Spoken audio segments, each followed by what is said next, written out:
कलाई रे। दूर बहनिया तोरा से तोर भाई रे। सुना सुना लागत कलाई रे। दूर बहनिया तोरा से तोर भाई रे। अरे पेट करनवा दूसरा के जी हजूरी करतनी। मजबूरी में ये बहिना हो मजदूरी करतनी। मजबूरी में ये बहिना हो मजदूरी करतनी।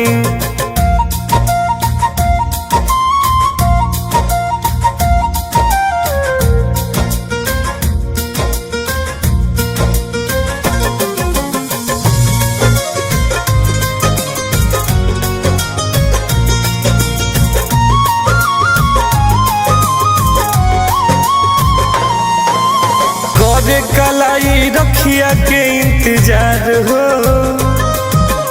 खोजेला भाई बहिनी के प्यार हो। करे कलाई रखिया के इंतजार हो। खोजेला भाई बहिनी के प्यार हो। रखिया खाली देख के श्रद्धा पूरी करतनी। मजबूरी में ये बहिना हो मजदूरी करतनी। मजबूरी में ये बहिना हो मजदूरी करतनी।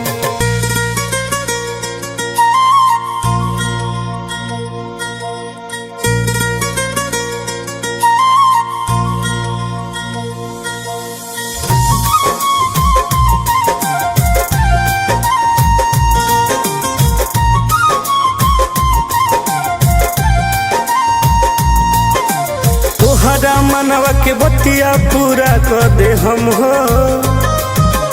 चिंता न करो पैसा भेज दे हम हो। तोहरा मनवा के बतिया पूरा कर दे हम हो। चिंता न करो पैसा हम भेज दे हम हो। शैलेश टुन टुन के दुख बुझना दूरी करतनी। मजबूरी में बहिनी हो।